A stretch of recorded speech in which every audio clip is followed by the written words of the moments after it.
Bago ko po simulan ang ating kwento ngayong araw, ay gusto ko lamang po sanang humingi ng maliit na pabor. Kung pwede lang po sana na pakisubscribe po ng aking munting channel. Dahil para po sa akin ay napakalaking bagay ng pag-subscribe po ninyo. At sinisigurado ko po na babalik sa inyo ang napakalaking blessings. Kaya hindi ko na po ito patatagalin at umpisa na po natin ang ating kwento. Madaming mga nagpapabalik-balik na mga tao sa kilalang ospital sa Maynila. Paano ba naman ay kilalang-kilala ang ospital na ito? Dahil madami daw di umanong magagaling na doktor at maaalagang nurse. Kilalang-kilala sa ospital na iyon si Raymond. Dahil isa daw ito sa pinakamagaling na doktor doon. Isang araw ay nagpunta si Glyza sa ospital upang sana ay pakonsulta ang kanyang kapatid. Wala na kasi silang mga magulang at sila na lamang dalawa ng kapatid na si Raprap ang magkasama sa buhay. Maaga kasing namatay ang kanilang nanay at tatay dahil sa isang aksidente. Kaya naman ay maaga din silang naulila. Mabuti na lamang at naiwan sa kanilang dalawa ang negosyo ng kanilang mga magulang. Kaya silang nag-manage at nagpalago nito. Kaya hindi din sila nahihirapan sa babayaran sa ospital dahil may pera naman sila. Ipapa-check up niya kasi ang kanyang kapatid na si Raprap dahil nakakaramdam ito ng pananakit ng tiyan.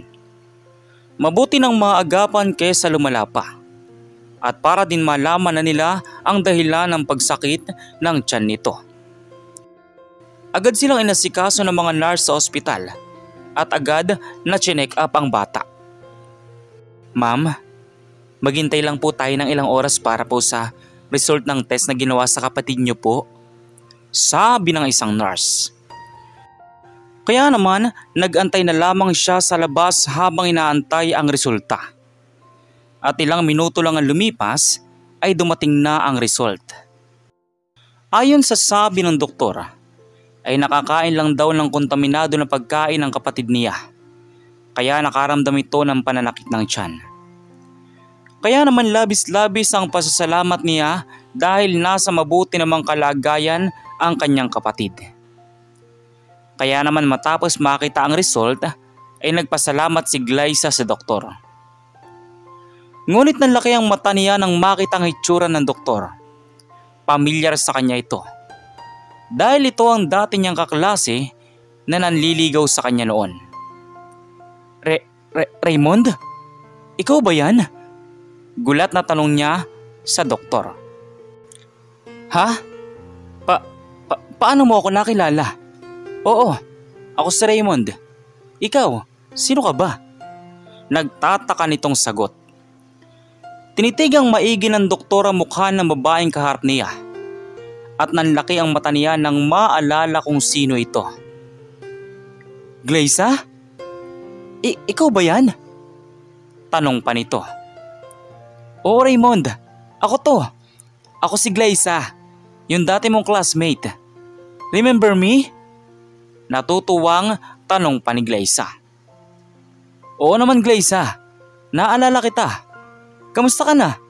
Saan ka nagtatrabaho ngayon? Tanong pa ng doktor. Wala akong trabaho ngayon, pero may business kami na minamanage ng kapatid ko. Nakangiti namang sabi ng babae. Sobra namang natuwa ang doktor dahil muli niyang nakita ang babae na minsang nagpatibok ng kanyang puso. Ngunit hindi pinalad na magkatuluyan sila noon. Glyza? Nga pala, kamusta na buhay pag-ibig mo? May boyfriend ka na ba? May asawa ka na ba? Or may anak ka na? Sunod-sunod na tanong ng doktor. Wala akong boyfriend. Wala din akong asawa. At higit sa lahat, wala din akong anak Raymond. Simula nung binasted kita nung nanligaw ka sa akin, ay wala akong sinagot ni isa na lalaki. Dahil hindi pa ako handa noon na magka-boyfriend. Dahil bata pa tayo noon ng mga panahon na iyon. Sabi ni Glyza. Pero ngayon, handa na akong buksan ang aking puso sa kung sino man naman ligaw sa akin. Dugtong pa ng babae. Talaga Glyza? Handa ka na ba muling magpaligaw? Paano kung ligawan kitang muli? Papayag ka ba? Dire-diretso nitong sabi. Sasagot na sana ang babae sa tanong nito. Ngunit napigilan siya ng tawagin ng doktor ng isang nurse. Doc Raymond, emergency po. Meron pong pasyente na kailangang operahan ngayon din. Sabi ng nurse. Paano ba yan Glyza? Maiwan muna kita dyan. Kita na lang tayo sa mga susunod na araw. At madami tayong pagkukwentuhan pa. Sabi ng doktor na nagmamadali bago tuluyang umalis. Matapos ng kanilang pag-uusap ay agad nang pumunta si Glyza sa cashier para magbayad sa hospital bill ng kanyang kapatid. At matapos noon ay agad na silang umuwi ng bahay para makapagpahinga na. Nang makauwi sa bahay ay agad niyang naalala ang usapan nila ng doktor. Medyo may konting kilig siyang nararamdaman dahil gusto naman niya talaga ang binata noon pa man. Hindi niya sinagot ang binata noon nung nanligaw ito sa kanya. Dahil pinagbawalan siya ng kanyang mga magulang noon na mag-boyfriend. At isa pa ay sadya namang mga bata pa sila ng panahong iyon. At kung sila talagang para sa isa't isa, ay tadhana ng bahala sa kanila. Samantala sa kabilang banda naman, kinabukasan. Nagulat na lamang siya nang sunduin siya ni Raymond sa kanilang bahay. Dala-dala ang bago nitong sasakyan. Agad siyang lumabas upang alamin ang nais nito. Glyza, gusto sana kitang ayain ngayon na mag-date. Kung okay lang sa'yo. Seryosong sabi ng binata. Wala namang pasakali pa at agad namang pumayag ang dalaga. Oo naman Raymond, bakit hindi? Tamang-tama. Wala din naman akong ginagawa dito sa bahay at wala din akong kasama dahil nasa business meeting ang kapatid ko. Kaya sige lang, tinatanggap kong alok mo. Agad na pagpayag niya. Pero bago tayo umalis, ipark mo muna ang sasakyan dyan sa tapat at magpe-prepare lang ako. Pasok ka muna sa bahay at hintayin mo muna ako sa sala. Sabi pa ng babae. Agad naman pumasok itong si Raymond sa bahay ni Glyza at hinintay ito na makatapos pagbibihis. At ilang sandali pa ay bumaba na din ito sa hagdan. Labis naman na namangha itong si Raymond dahil sa ganda ng babae. Halos matulala siya habang nakikita itong bumababa sa hagdan. Ngunit hindi nito pinahalata sa dalaga. Ano na Raymond? Let's go? Sabi pa ng babae. Agad silang sumakay ng kotse at pumunta sa isang sikat na mamahaling restaurant. At ilang minuto lang ang biniyahe ay nakarating na agad sila. Pumasok sila at sinalubong ng receptionist bago umupo at naganap ng ma-order. Nga pala, di na ako magpapaligoy-ligoy Glyza. Gusto sana kitang ligawan muli. Seryosong sabi ng lalaki. Napanganga naman si Glyza sa sinabi nito. Hindi niya inaasahan na agad-agad itong magsasabi ng panliligaw sa kanya. Oo naman Raymond, walang problema kung liligawan mo ako. Totalay nasa tamang edad na naman din tayo. Sabi pa ng babae. Habang nag-uusap ay dumating na ang kanilang order. Agad nila itong kinain dahil kanina pa din sila nagugutom. Matapos noon ay agad na silang umalis. Madami silang napagkwentuhan tungkol sa buhay-buhay nila. Hinatid naman ni Raymond itong si Glyza sa bahay nito bago tuluyan na siyang umalis din. Simula noon ay palagi na silang nagkikita sa paborito nilang restaurant. Ilang buwan pang lumipas ay agad na sinagot ng dalaga itong si Raymond. Bakit pa nga ba niya patatagalin na sagutin ito? Gayong mahal din naman niya ang lalaki. Dahil sa labis na pagmamahala nila ay nagpropose na itong si Raymond kay Glyza agad-agad. Gusto na niya itong pakasalan dahil sigurado na siya na ito na ang babae para sa kanya. Glyza, will you marry me? Pag-alok niya sa dalaga, habang hawak-hawak ang gintong singsing. Nanlaki naman ang mata ni Glyza sa ginawa nito. Rinig na rinig din nila ang malakas na sigawan ng mga tao sa paligid at ang iba ay kinikilig pa. Yes! Yes, Raymond! Of course! I will marry you! Sabi niya pa bago niyakap ang boyfriend. Matapos noon ay agad silang nagpakasal. Binigay ni Glyza ang kanyang pagkababae sa lalaking labis-labis niyang pinakamamahal. Kaya naman simula noon ay nakabuo sila ng isang sanggol na labis nilang ikinasiya. Ngunit ang lahat ng kasiyahang iyon ay napalitan ng takot at lungkot.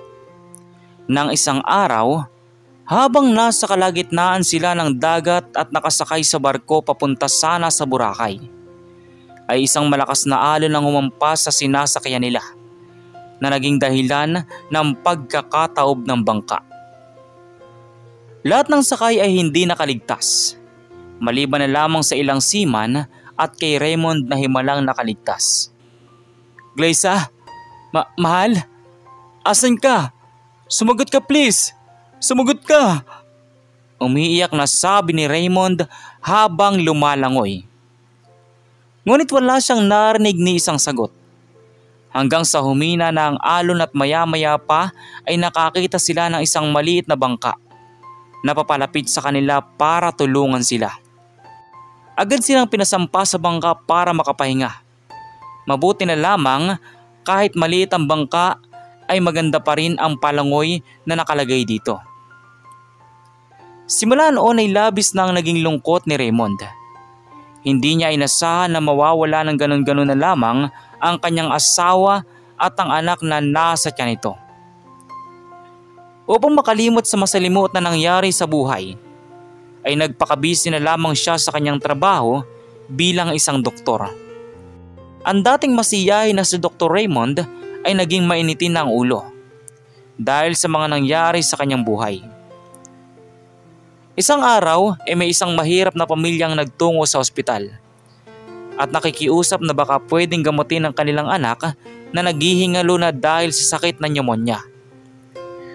Ngunit hindi sila pinansin ng mga staff ng ospital dahil wala man lang kapera-perang dala mga ito na pang-down sa gamutan. Nakikiusap po kami. Gamutin niyo po ang anak ko.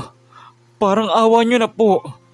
Nangangako po ako na babayaran namin ang lahat ng bills namin sa ospital. Basta magamot lamang po ang aming anak. Mangungutang po kami ng pambayad, pakiusap po. Pakiusap po. Umiiyak na sabi ng babae na sa tingin niya ay magulang ng kawawang bata. Pasensya na po kayo. Pero iyon po kasi ang kabilin-bilinan sa amin ni Doc Raymond. Hindi po siya manggagamot pag wala man lamang pong down payment ng pamilya ng pasyente. Pasensya na po. Sumusunod lamang po kami sa utos ng management. Sabi naman ng mga staff. Nakikiusap po kami. Parang awa niyo na po. Pakiusap po. Naghihingalo na po ang anak ko. Umahagulgol na sabi pa ng babae. Maya-maya pa ay lumabas itong si Doc Raymond dahil sa ingay na nagaganap. Pag sinabing bawal, bawal. Huwag kayo makulit dahil madami pang pasyente naghihintay sa labas. Madaming ospital ang pwede niyong puntahan. Doon kayo pumunta. Ang kukulit ninyo. Sumisigaw na sabi ni Raymond. Grabe naman kayo, Doc. Kahit nakikita nyo na naghihingalo ang anak namin, wala pa din kayong pakialam. Wala kayong puso. Mas mahalaga sa inyong pera kaysa sa buhay ng tao. Mga mukha kayong pera. Tandaan nyo na may karma din kayo. Umiiyak sa galit na sabi ng tatay ng bata. Hindi na naman nagsalita itong si Doc Raymond at tinalikuran na lamang niya ang mga ito bago tuluyang umalis. Samantala maraming taon ang lumipas at hindi pa rin nakaka-move on ng tuluyan nitong si Raymond sa pagkamatay ng kanyang asawa. Kaya naman pag naiisip niya ito ay palaging umiinit ang ulo niya. Nagagalit siya sa Diyos dahil sa napakatinding pagsubok na ibinigay nito sa kanya. Samantala sa kabilang banda naman, may dumating na isang bata sa kanilang ospital. Nag-iisa ito at walang kasama ni isang kapamilya man lang. na sa tingin niya ay isang pulubi. Dumudugo ang braso nito dahil natamaan daw di umano ng ligaw na bala. Ngunit imbis na tulungan ng mga staff ng ospital ay hindi nila ito pinansin dahil paniguradong wala din itong pera at hindi papayag si Dr. Raymond na gamutin ng bata. Nakikiusap po ako. Sobrang sakit na po ng braso ko. Sana naman po ay gamutin niyo po ako. Umiiyak na sabi ng bata sa kanila. Ngunit wala pa ding pumapansin sa kanya hanggang sa mawalan ito ng malay at bumagsak sa sahig. Isang ali ang nagsabi sa mga nurse na siya ang bahala sa pambayad sa ospital ng bata. Basta lamang magamot ito. Kaya naman dali-dali nila itong binuhat at ginamot. Ngunit huli na ang lahat. Namatay na ang bata dahil madaming dugo nang nawala dito. Labis-labis naman ang awa ng mga nurse dahil wala silang magawa kundi sumunod sa utos ng ospital. Maya-maya pa ay may dumating din na isang ginang. Madungis din ang mukha nito na tila magulang ng batang pulubi. Labis-labis ang iyak nito nang makita ang anak na wala ng buhay. Halos magwala ito dahil sa labis na sakit na nararamdaman.